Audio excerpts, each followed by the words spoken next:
Kikihiram lang po tayo. Okay.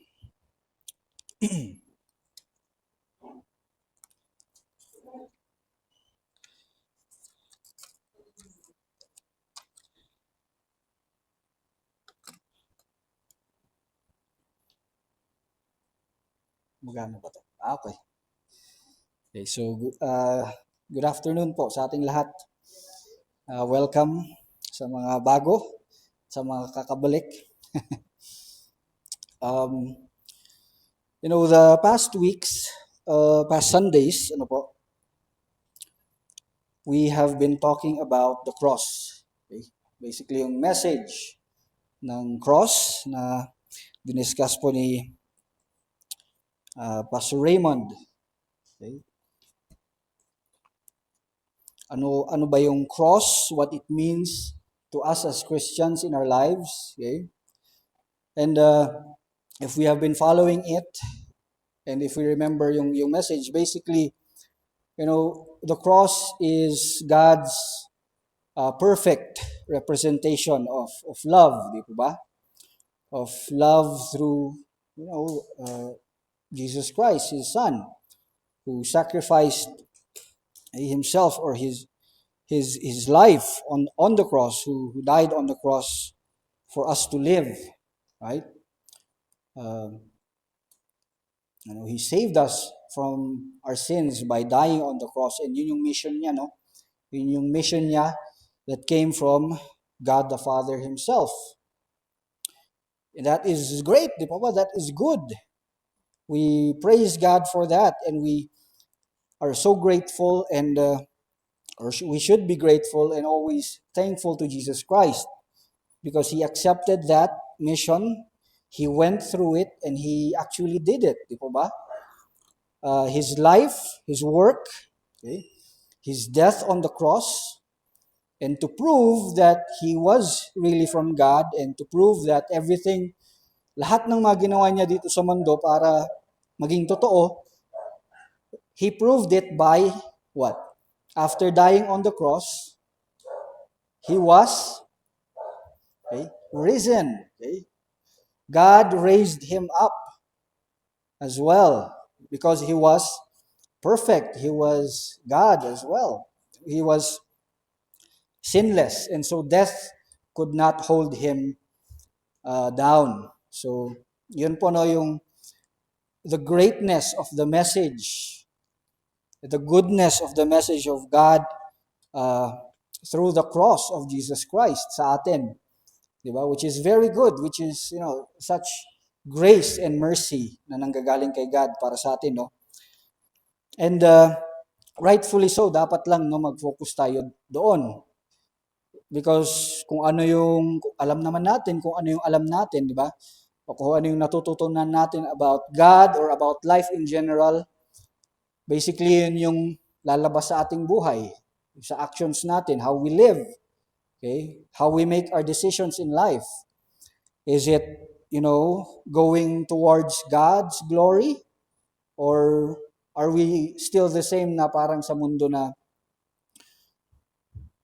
we are just deciding on our own, or we're just deciding for ourselves, or basically we don't include God in the picture of our lives, diba? But again, the cross reminds us of that again, of who our true identity now with Christ, who we truly are. Diba? Hindi na dapat tayo namumuhay na para sa sarili lang natin. Okay? But we have died as well. If we accept that, and if we believe that, Jesus dying on the cross to save us from our sins, ibig sabihin, we have our old self, our sinful self, have already died as well. And that's why we are born again only through Jesus Christ. If we follow Him, di ba? If we believe that and we follow Him, ngayon, bagong buhay na rin po ulit tayo. That's why we should not be living like the sinful world now. Iba na talaga tayo. We are separated. God separated us. Yun po yung pinag-aaralan natin, no? That is great. That is good, di po ba? Now, the other side naman, on the other side of the cross. Okay? I believe Pastor Raymond also mentioned this, konti lang, in the past Sundays, but doon tayo mag-focus ngayon. Yung share ko naman. So that's the great and the blessing, diba? And the good side of the cross. Know that Jesus died, okay, for our sins. Okay? So ano yung isang side? Kung yun yung good, ano naman yung bad? Okay? May bad ba? May bad side of the cross ba? Or yun kasi yung ano, 'di ba, yung parang siguro popular or common, alam na natin na message about the cross, 'di ba? Jesus dying for our sins, 'di ba? But again, if we look at the whole Bible, okay, pagbabasahin po natin ng maigi. Hindi lang po yun yung message ng cross. Okay? And kaya yun, medyo tatagal po tayo dito sa cross because we need to understand how the Bible, okay, explains it. And yun, hanggang Holy Week. And so yun, habang sineselebrate din natin with the world yung Holy Week, we hope and pray na naintindihan natin talaga fully yung Kalbaryo, yung pinagdaanan ni Jesus Christ, His life and His work. Because once we understand that, hindi na dapat tayo naghihintay pa ng Holy Week, okay, para ipamuhay at intindihin yung ginawa ni Kristo para sa atin, no? If we understand and know the whole account of the Bible of what God or why God used the cross, okay, an instrument for Jesus' death, yun nga, hopefully all year round na, buong buhay na natin, ipapamuhay yung cross, the cross of Christ. Hindi lang yun, ilang beses din po sinasabi ni Pastor, no? Hindi lang po yan anting-anting. Okay? The cross, praise God, walang or yan, nakikita natin, no, sa paligid natin, ang dami yung cross mismo. It's either an empty cross or dun image of Jesus Christ. But those things here on earth, those itself, walang kapangyarihan yan. Okay? Walang power yan to do anything actually sa atin. No? But Jesus Himself is just a symbolism. Okay? We should understand that. But Jesus Himself, siya mismo, God Himself, through the Holy Spirit, is within us already. Okay? Renewing us day by day. Okay? Hindi natin kailangan pumunta sa kung ano bang physical or material na bagay dito sa mundo. Kahit mga tao, okay, para humingi ng kapatawaran para sa ating kasalanan. Diba? But the Holy Spirit itself, it grieves within us. Okay? Nalulungkot po ang Holy Spirit sa atin kapag nagkakasala tayo. Dapat, di ba? Dapat nafe-feel nyo ba yan? Okay? Are you convicted? Di ba? Whenever, we make mistakes or nagde-decide tayo na, that would lead to sin, siguro, or bad, when we make bad decisions, we should feel it deep inside of us. Kung totoo, kung genuine yung relationship natin with Jesus Christ, then the Holy Spirit should be working in us as well. It is alive. We are renewing us day by day, sustaining us. And so, we should feel that conviction, deep conviction na, Lord, I haven't been the best Jason or myself, who you want me to be lately. I have sinned against you, O God. And that's the start of repentance, di po ba? We ask for forgiveness. But when we look at the world or yung ibang tao siguro sa paligid natin who don't have Jesus Christ in their lives, di ba? Parang walang takot eh. Di po ba? Hindi sila natatakot, walang takot sa Diyos or nabubuhay lang na parang walang Diyos. Diba? Wala talagang Diyos. And kung ano mang maling ginagawa nila, parang madali lang eh. So, yun yung buhay na walang conviction. Yun yung buhay na walang Holy Spirit. Okay?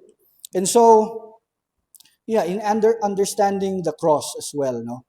Yung history ng cross, makakatulong yun sa atin to be more sensitive, okay? To be more um, aware and alert sa working ng Holy Spirit sa atin, yung conviction, yun nga. Kung bakit ba kinailangan ni Jesus Christ na gawin yun. Okay? And we would learn that through an account in the book of Luke. So tara po no, sa Luke, New Testament. Okay? Luke chapter 9. And the message of today's service would be the often ignored but essential message of the cross. Okay? We would be getting that and reading from Luke chapter 9, verses 23 to 27. Okay? So, isa rin po to actually na medyo, alam na din or popular na verses sa Bible. But again, tignan natin kung naintindihan ba natin to. So, talking about the cross, no? Ano ba ang parang nai-ignore natin or hindi popular or unpopular na message ng cross? Okay? Kasi kanina, di ba? We know, nasabi nga natin that the cross is God's perfect representation of Jesus' love. Okay? Or God's love for us, that He saved us from our sins. That's good, di ba? But there is another side daw. Okay? Bad side daw. So ano ba 'yon? So the unpopular or uncommon or siguro yun nga, neglected or ignored message of the cross. Okay, sasabihin ko na ngayon. Diretso. Okay? The cross also demands of us suffering, okay, and sacrifice. Basically, yun, no? That is the unpopular or often ignored. Pero kailangan natin kasi yun, kailangan natin maintindihan yung message ng cross, na tungkol sa cross about nun. Why? Okay, so balik po tayo sa unang panahon, no? Panahon nila Jesus, okay? The Romans were the ruling people over the Israelites over that area noon, no? And so their way of punishment, no, capital punishment, and I believe na banggit rin to ni Pastor Ray before, but let's focus on it, no. Yun yung paraan nila for capital punishment noon. Yung mga heinous or karumal-dumal na mga krimen. For example, yun, mga magnanakaw, okay? Assassins, those who have killed other people, robbers, slaves even na nag-disobey sa kanilang masters. Okay? Yun yung punishment nila noon. That they would be tied, okay, or nailed on a wooden pole. Okay? Yun yung parang original meaning ng cross. It's a parang stake, it's a pole to be stood up. Okay?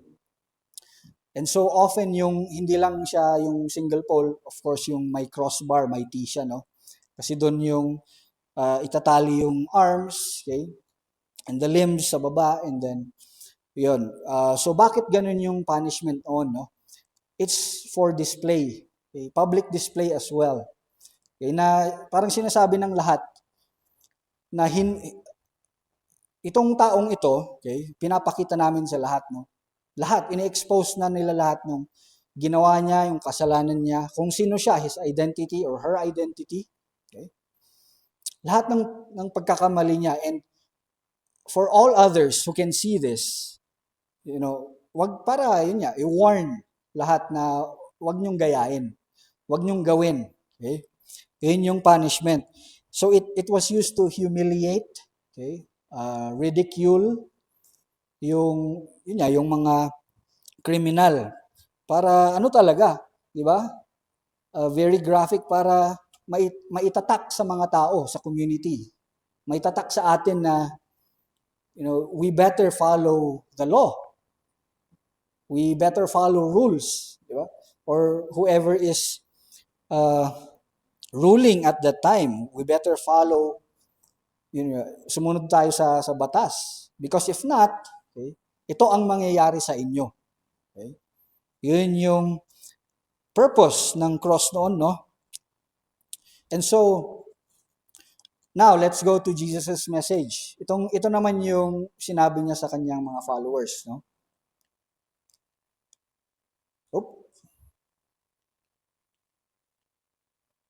Sorry. Okay. Mukhang iba yung na-copy. But sa Luke chapter 9, let's go to our own Bibles. Right?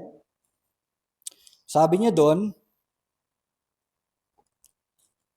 okay, and please read with me in verses 23 to 27. Then he said to them all, okay, sabi ni Jesus, whoever wants to be my disciple must deny themselves and take up their cross daily and follow me. For whoever wants to save their life will lose it, but whoever loses their life for me will save it.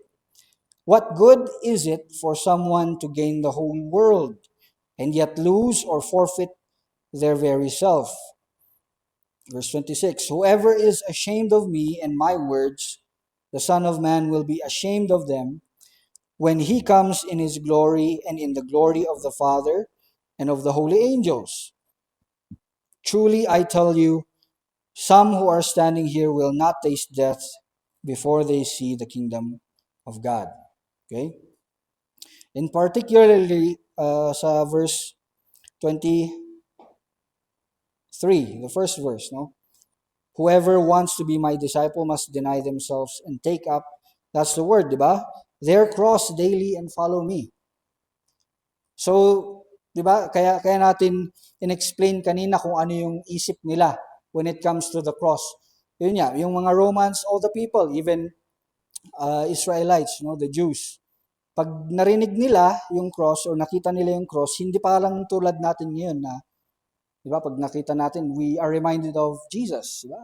His good work, his sacrifice, di ba? His love for us. Yun na, God sending His Son to save us from our sins. Pero noon, hindi ganun yung isip nila. Siyempre, hindi pa nga nangyari, di ba?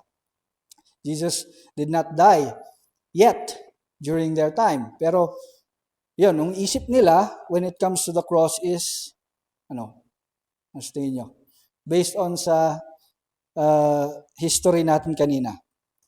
It was based out of fear. Diba? Natakot sila. Okay? Kahihiyan. Okay? Dahil yun nga, that represented the worst crimes, the worst sins. Diba? Yung karumal-dumal na mga nangyayari noon, yun yung punishment para sa mga taong gumagawa noon. Okay? And so they did not want to actually hear about the cross or talk about the cross. Ayaw nila. Iniiwasan nila yan. And yun nga, sobrang takot yung nasa kanila and sobrang hiya talaga pag nakikita nila or nakakarinig sila about the cross. Okay? Tas itong si Jesus, sabi niya sa mga followers niya, sa mga disciples niya, whoever wants to be my disciple must deny themselves and take up their cross daily and follow me. Okay? So, if we put ourselves in the shoes or in that time sa mga disciples, di ba? Followers of Jesus. Kung sinabi sa atin yun ni Jesus, kailangan mong buhatin yung cross mo. Okay? Kailangan mong ipamuhay yung cross mo. Okay? So siguro ang inisip nila nun, ganun din, takot. Di ba? Kasi hindi pa nila naintindihan eh. Ang understanding pala nila noon is, ano ba to, mapapunish ba ako? Okay? Mamamatay rin ba ako? Or ano bang ginawa ko? Hindi naman nata ako nagkasala, di ba? But here comes Jesus saying that you need to take up your cross daily, okay, and follow me. Okay? You need to deny yourself. So ito, no, yung kaya niya to sinasabi kasi, of course, yung ginawa niya. Okay? He sacrificed his life. He suffered. Okay? Kasi yun yung alam nila noon eh. It was about suffering, and pain and trials.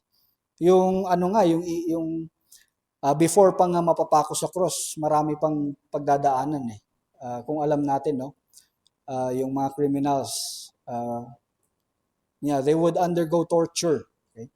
May plaque sila, may plaka sila na doon nakalagay yung identity nila, tapos lahat ng mga ginawa nilang mali, mga kasalanan nila, then they would need to, carry the cross going to kung saan sila ipapako. Okay? Hubad, walang damit, and again, basically to make them suffer, okay, to torture them, okay, and humiliate and ridicule them in front of everyone. Okay? But ito, bakit ito sinabi ni Jesus sa kanila? Okay? Because ang sinasabi niya dito is, following Jesus, following me, okay, sabi niya, it's not all about, it's not all about our benefit. Okay? Hindi lahat ng mangyayari sa buhay natin ay magiging okay. Okay? Being a Christian doesn't always mean protektahan ako ni Lord always, di ba? Ibibigay niya lahat ng gusto ko. No, that's not what being a Christian means, di ba? Minsan ganun kasi yung understanding natin about Christianity, about God, that that He just continues to provide for us, di ba? He loves us. He cares for us. So it's all about us. Okay? What we can benefit from God. Okay?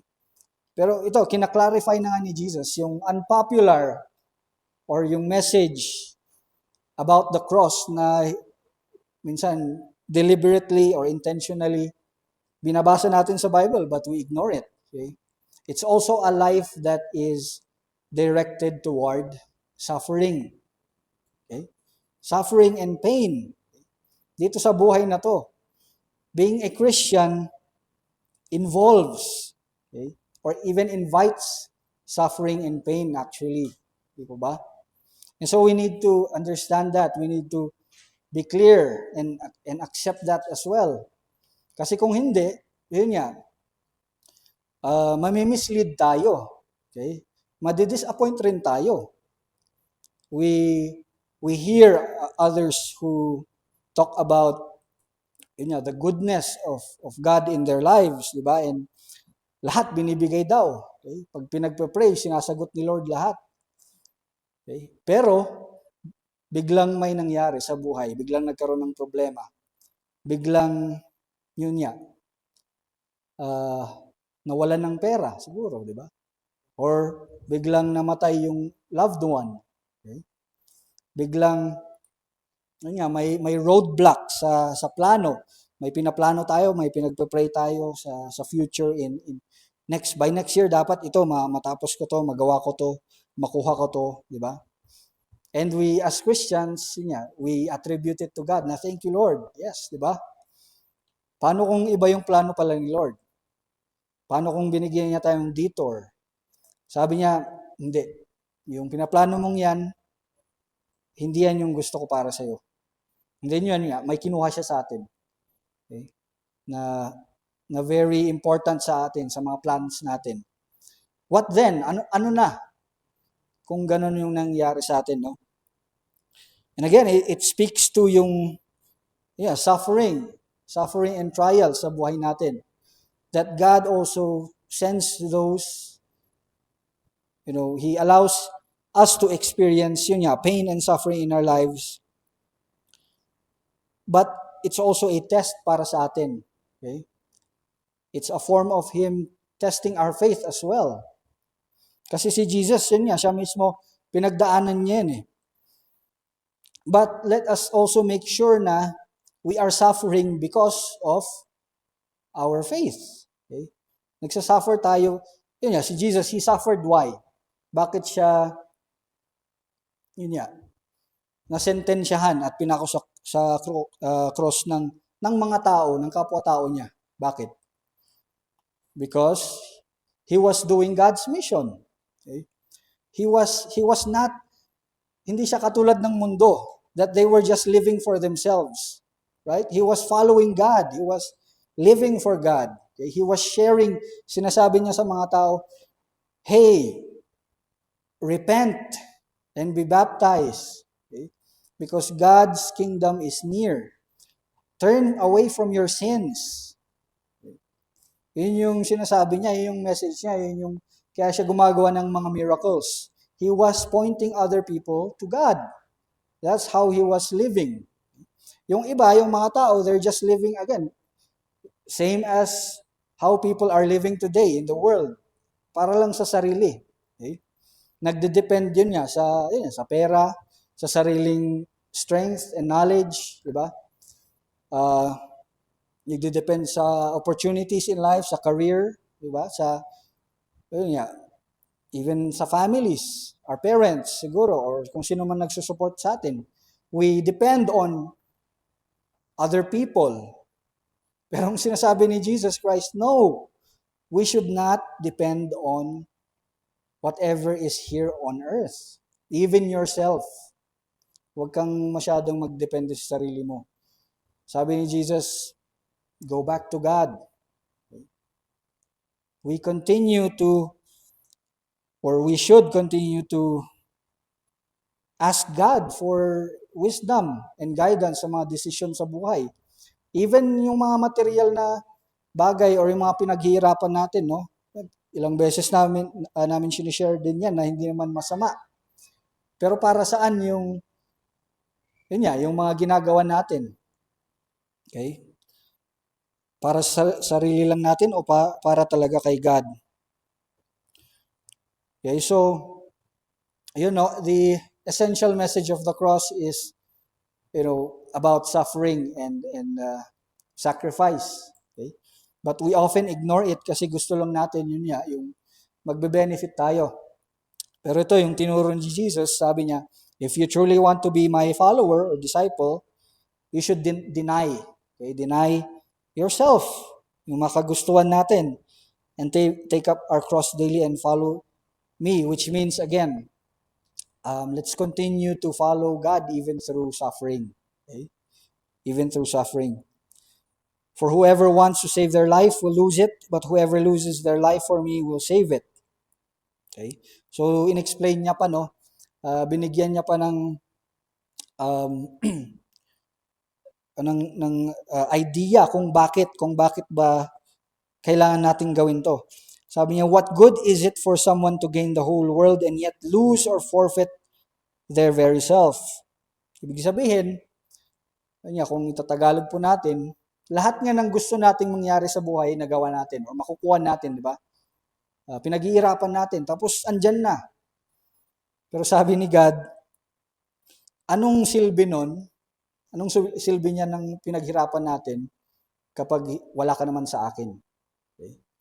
If you are not in Christ, if you are not living your life for God, if your life is not for God, so anong value niyan? It's meaningless.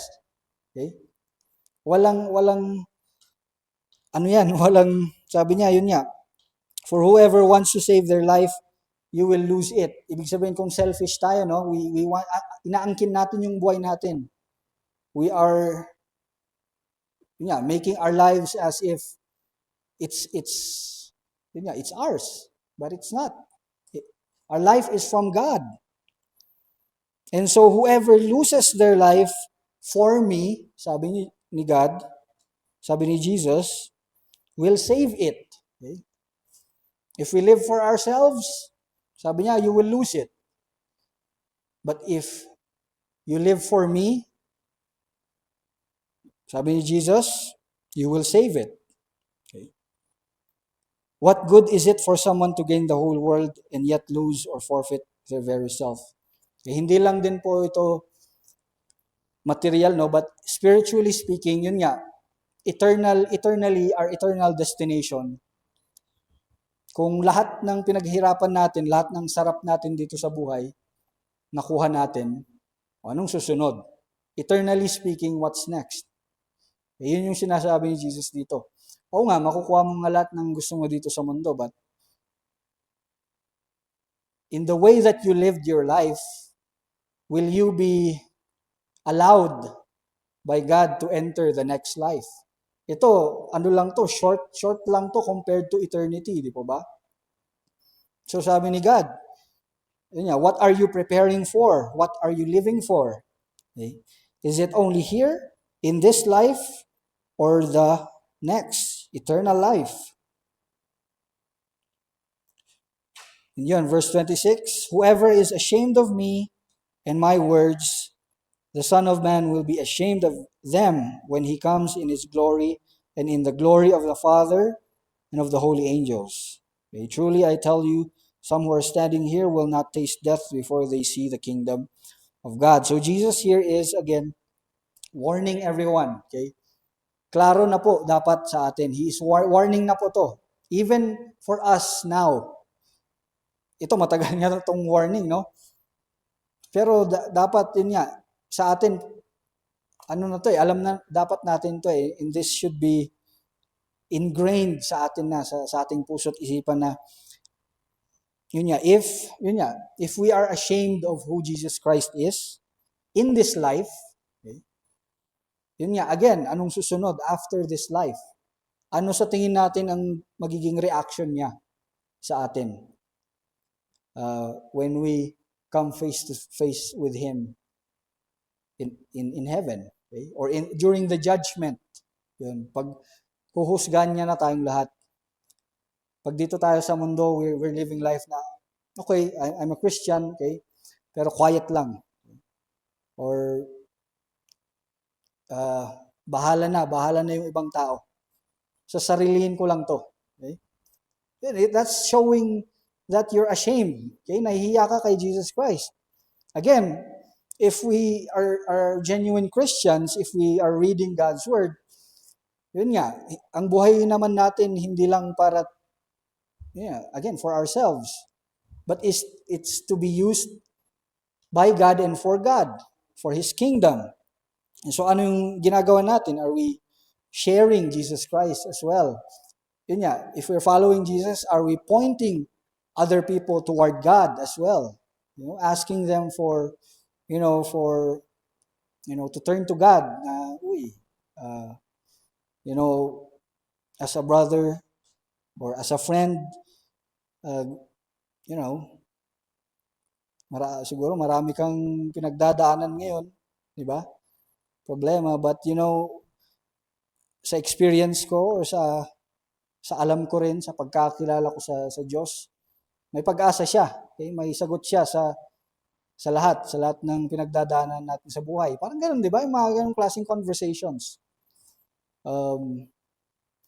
And I hope na I can pray for you, di ba? And talk to you about mga answers ni God. I have a friend, I also have a friend who helps me daily sa aking mga problema, sa mga pinagdadaanan ko. His name is Jesus. Okay?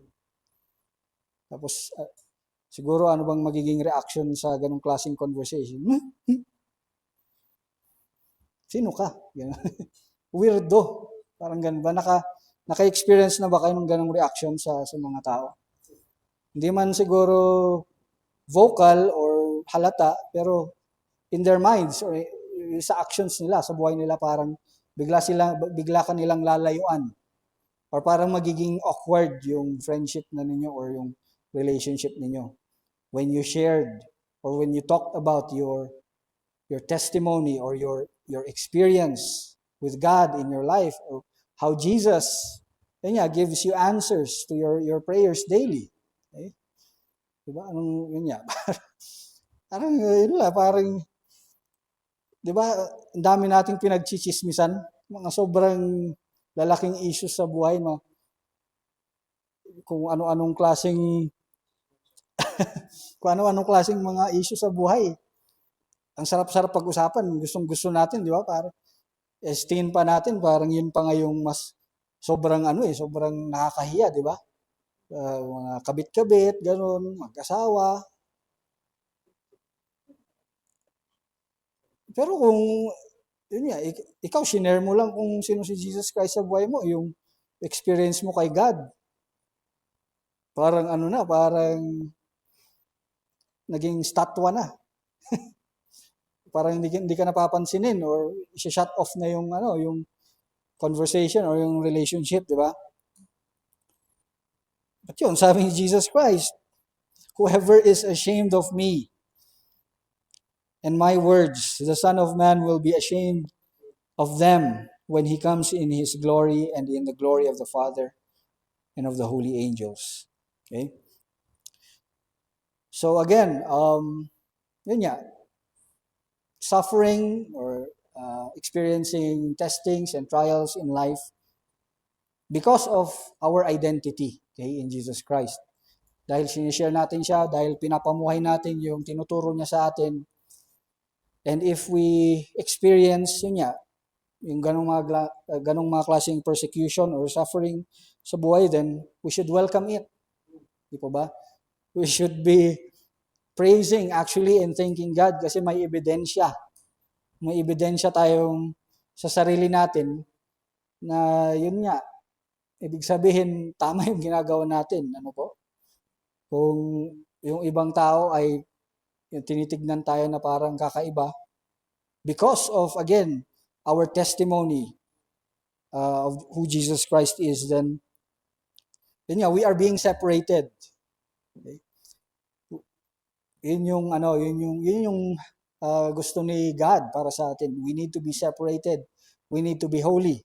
Hindi yung tayo yung parang linalayo natin yung sarili natin sa kanila. It's not that, no? Yung ikakat na rin natin yung relationship natin sa kanila. No. It's just yung understanding nga na hindi nila maintindihan.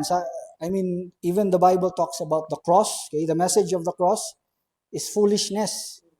Okay? Katangahan daw ito sa mundo, sa mga tao. Hindi nila ito naintindihan. So, ganun yung natural reaction nila. Diba? So, doon, makikita rin natin, makikilala natin kung sino ang tunay na Kristiyano o hindi. When you talk about the cross, when you talk about Jesus saving you from your sins, tapos sila parang hindi nila alam or parang imamak nila, then it goes to show na hindi nila naintindihan talaga, even if they claim to be Christians themselves or if they attend church. Pero kung yung message ng cross about suffering, about experiencing and accepting trials and suffering in their lives, pag aloof sila doon, parang sabi nila, hindi naman ata ganyan yung narinig ko kay pastor, ganito, or dito sa church na to, parang mali ata yun Hindi, si God, He's a God of love. Yeah? He's a God of blessings. His promise is to give me everything.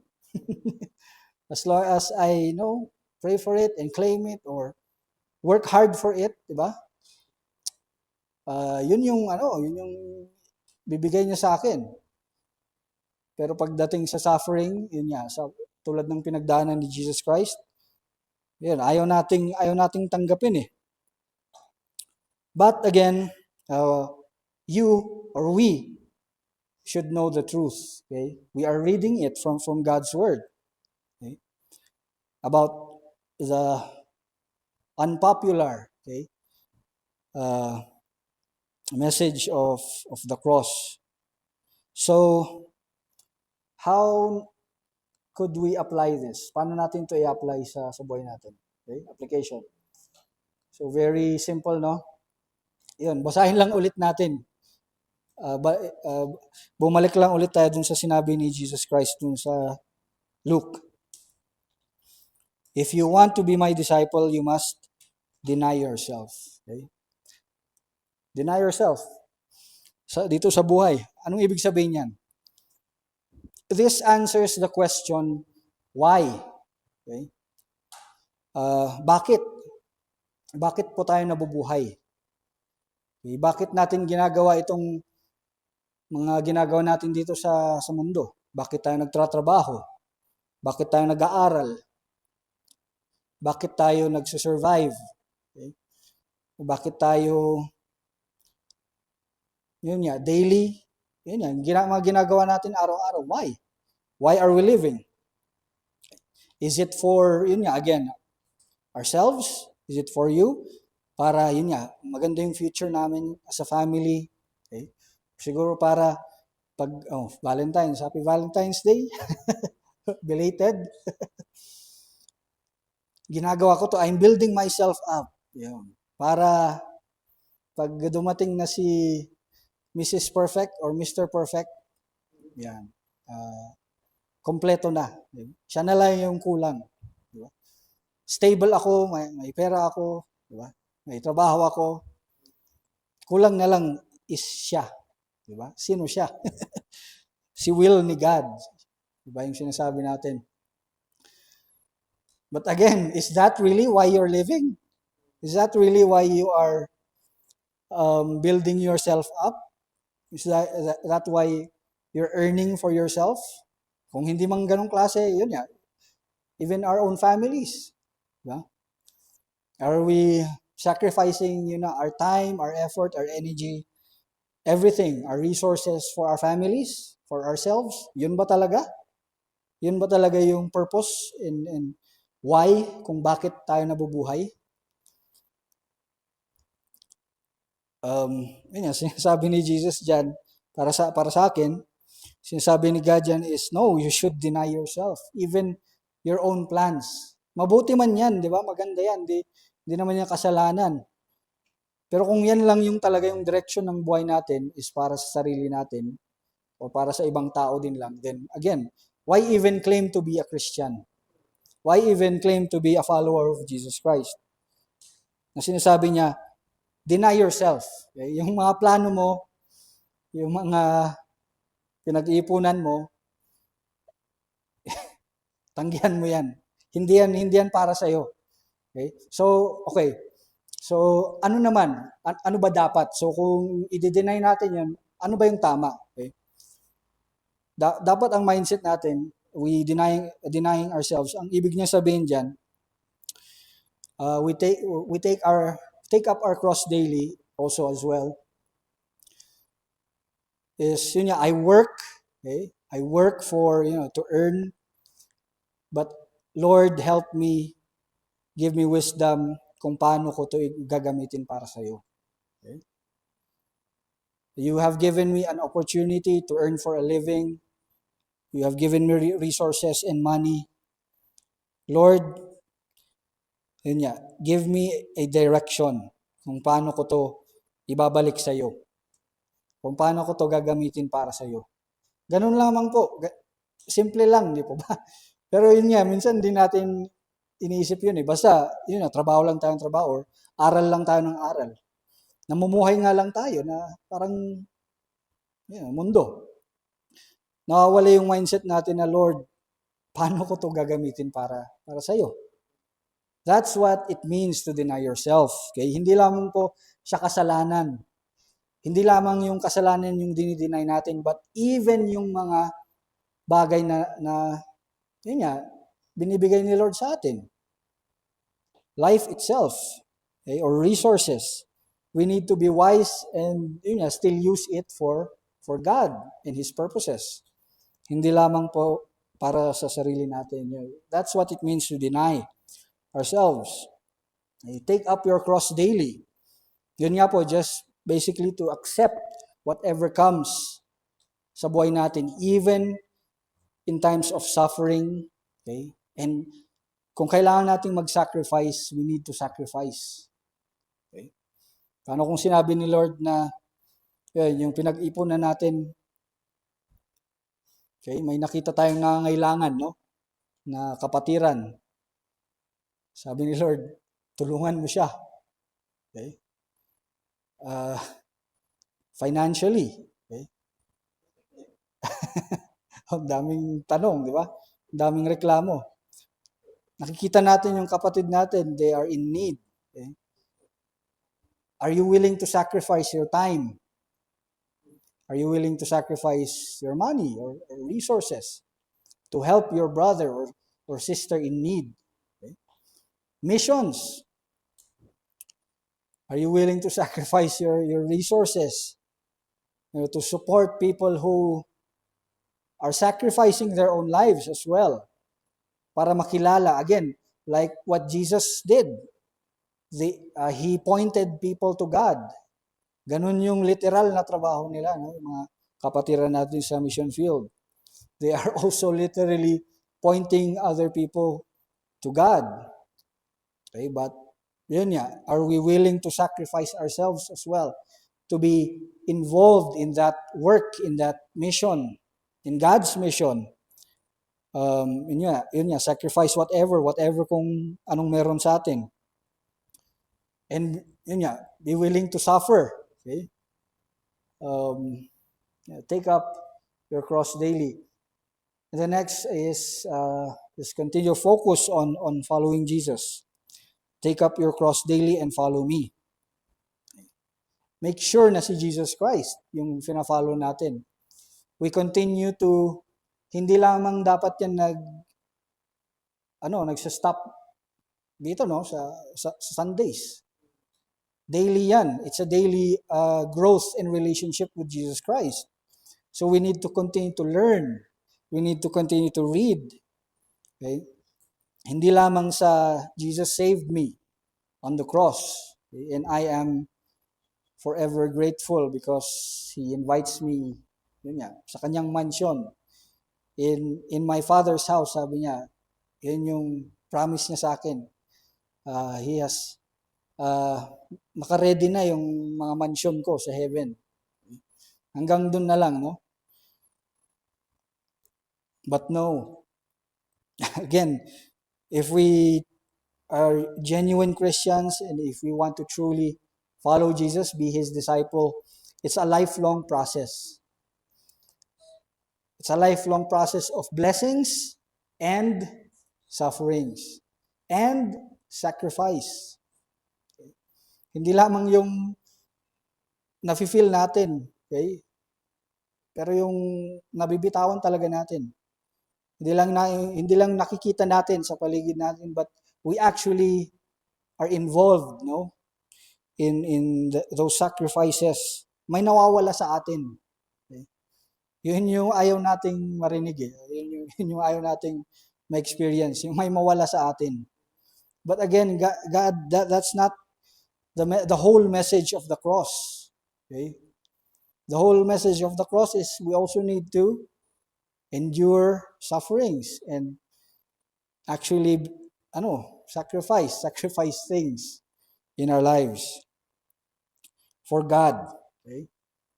And for Jesus, because ganun yung ginawa ni Jesus mismo. Okay? That's what it means by following Jesus. Doing literally and figuratively, okay? Yung ginawa niya, okay? He sacrificed a lot. And we also need to do that as well. Okay, and in conclusion, so not everyone who claims to be Christian, again, is a disciple or follower of Jesus Christ. Dapat naintindihan natin yan, no? And again, that is a warning para sa atin. Kung sinasabi mong kilala mo si God o Christian ka, ibig sabihin, naintindihan mo at tinatanggap mo itong message na about the cross then, about suffering. Not only about blessings, not only about love, but you understand that the cross also asks you to sacrifice. Okay? So, if you understand that, you accept that, then you are becoming a true disciple or follower of Jesus Christ. Okay? The unpopular message of taking up your cross daily, okay, isn't a requirement for salvation. Okay? But it is the proof that we have been saved. Okay? So iba to sa salvation. Again, this comes after salvation. Being a follower or disciple of Jesus Christ, yun nga, dapat ano tayo, sure na tayo, no, of our relationship, of our status before God. Yun nga, after nitong buhay na to, pag namatay tayo, God forbid, wag naman sana, no? Matagal-tagal pa po sana yung buhay natin, no? Pero kung dumating yung oras na yun, okay, yung panahon na yun, sigurado ba tayo? Are we sure of our eternal state? Iwe-welcome ba tayo ni God sa heaven? Okay? Or, yun, ipapunish niya tayo because of our wrong relationship. Pag hindi natin naintindihan yun nga, itong mga pinag-uusapan natin or yung message niya para sa atin, ano bang gusto? Ano bang gusto ni God? Ano yung gusto niya para sa iyo, sa buhay mo? Pag hindi natin alam kung paano sagutin yun, yung tanong na yun, then let this be a warning. Okay? And that, yun nga, taking up our cross daily again, hindi siya pabigat dapat. Okay? We understand na, yun nga, itong sufferings and testings and trials sa buhay natin, because of our identity, because of our life in Jesus Christ, dapat hindi ito pabigat, no, sa atin. Parang nahihirapan tayong mamuhay, di ba? Ganun po ba tayo? Parang ang hirap maging Christian. Di ba? Ang hirap mamuhay na bilang isang Christian kasi kailangan mabait, kailangan malinis, kailangan hindi ako, nakikisama sa ganito, sa ganyan. Ang hirap, di ba? Kailangan hindi ako madaya, hindi ako nandadaya or hindi ako dumadaan sa mga shortcut kahit na mali, di ba? Ang hirap maging Christian. Ganun po ba tayo? Kasi yun nga, kung ganun po yung mindset natin, mabigat talaga. Di po ba? Kasi hindi natin yun nga, hindi natin siya ina-accept. Hindi natin siya tinitignan as, yun nga, it's part of who we are in Christ. Siya mismo pinagdaanan niya. Even the worst kind of suffering, torture, and hardship sa buhay yung pinagdaanan niya. Yun nga. And tayo as his follower, as Christians, we need, again, basically, we need to understand that as well. Okay? And ano na yun, evidence na yun for us being saved. Okay? Hindi yun dapat kailangan nating gawin para mapunta ako sa heaven. Diba? O para ma-save ako. No, that's wrong. Natural na dapat yan na lumabas sa buhay natin. Okay? Okay, so, if you are truly saved through the cross of Christ, then don't just believe, okay? But also obey. Don't just accept Jesus' truths, but also commit to living out His truths. Okay? So, yeah, the truth that we have learned ngayong hapon na to is about the other side of the cross, okay? The other message of the cross na hindi siguro popular or even ini-ignore ng mga tao, na which is if we follow Jesus, we need to take up our own crosses, diba? And endure suffering as well for the sake of God, for the sake of Jesus Himself, okay? For His sake. And we also need to sacrifice. Kung may kailangan kang bitawan sa buhay mo, kasalanan siguro na ayaw mong bitawan, may kailangan kang i-sacrifice na even meron sa'yo ngayon para mag-glorify si God, para madala ang ibang tao or makakilala ang ibang tao kay Jesus Christ, your time, okay? Your effort, your money, okay? If you need to sacrifice those, diba?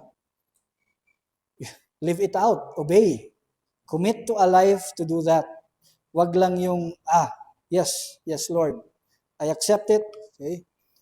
I believe it. I will pray about it. No, you need to just do it. Diba? Si great philosopher isang great philosopher na nakilala ko si Nikkei. Kung hindi niyo po kilala si Nikkei, ang sabi niya, just do it. Si Nike. Kung hindi niyo po na-gets. Okay, just do it. Okay? May mga bagay, yun nga po, may mga bagay na klaro po sa Bible na dapat hindi na po natin ayun nga, pinagdududahan. Okay? Pinagdududahan or yung nagaano tayo, parang nag-hesitate tayo na gawin. Yun. And so, isa po yun, no? About suffering, again, suffering and sacrificing for God, okay, for Jesus, for His glory. Okay? We need to give up our lives, everything. And yun, patuloy po natin yung pag-uusapan kung, again, paano ulit and, i-clear pa po natin yan next week. So, amen po. So, praise God and let us end in prayer. Dear Lord, we thank you again for your message and continuing to reveal to us things in your word that are probably still unclear to us or that we ourselves are sometimes even denying, or we are just too lazy, O Lord, to not seek you, O Lord, in your word, or about the things na mga kailangan naming maintindihan at therefore maipamuhay, O Diyos. But thank you again for your grace. Thank you for your mercy and for answering, O Lord, our prayers, our questions, our doubts. Thank you again for giving us your word that you have made clear to those who are truly seeking you, who are sincerely and genuinely wanting to grow more and more in you, O God. Again, we thank you as well for the sacrifices that you have done, for giving your Son, Jesus Christ, for His ultimate sacrifice, and for suffering, again, and dying on the cross for us to have life. May we in turn, O God, offer up our everything as well, our lives, and sacrifice, again, even the things that we have right now for you, for your glory, for your kingdom, for your work, for your mission, O God. That again, that the whole message of your cross would be seen by everyone, and that it would be truly obeyed and lived out in our lives as well. Again, O Lord, may you be glorified, may you be blessed, and may we continue to be a blessing as well to others until we meet again. All of these things we ask in Jesus' name. Amen. Amen. So praise God po.